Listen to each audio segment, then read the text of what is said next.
আর একটু জোরে। এখনো বোঝেন নাই? কাছাকাছি তো বোঝেন নাই।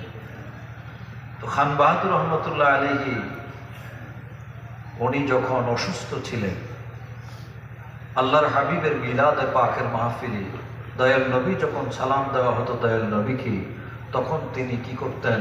দুইজনের কাঁধে ভর করে বসে না দাঁড়িয়ে দাঁড়িয়ে আমার নবীকে সালাম দিতেন। ওই শিক্ষা কি আমরা ভুলে গেছি?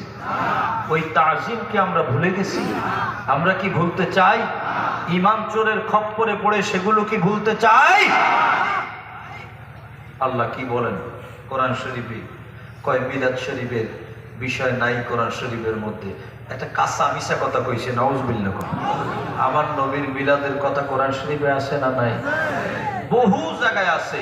বরঞ্চ এই কিতাব, এই কোরআন শরীফটাকে যদি ভালো করে বলা হয়, আমার উস্তাদ আল্লামা শাহপুরী রহমতুল্লাহ আলাইহি বলতেন এটা হলো মিলাদ শরীফের কিতাব।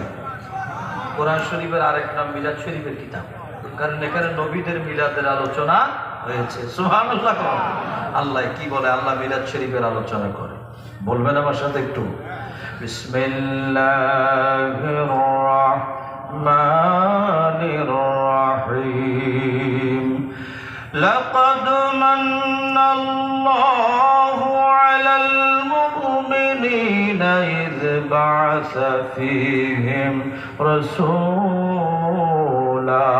বড় করে একবার বলেন আল্লাহু আকবার। अल्लाह के नाम से शुरू करता हूँ जो बड़ा मेहरबान और निहायत रहम वाला। আল্লাহর নামে শুরু করলাম যিনি পরম করুণাময় অতি দয়ালু। ওই দয়ার মায়ার আল্লাহ কি বলেন? আল্লাহ বলেন, ও আমার হাবিবের উম্মতেরা রে, ও ইমানদারেরা রে, আমি আল্লাহ তোমাদের উপরে অনেক বড় দয়া করেছি, অনেক বড় হেসান করেছি, অনেক বড় মায়া করেছি। আল্লাহ তুমি কি দিয়ে দয়া মায়া করেছ? আল্লাহ বলেন, ইয বা'আসা ফীহিম রাসূলা, আমি আমার হাবিবকে তোমাদের মাঝে প্রেরণ করে তোমাদের উপরে বড় দয়া করেছি। বলেন সুবহানাল্লাহ। এখনো কেউ নবী চিনলাম না, মায়ার নবী কামলেওয়ালাকে এখনো চিনতে পারি নাই। ওই নবীকে একমাত্র চিনেন তিনি, যিনি আমার আল্লাহ। কথা বলেন ঠিক কিনা?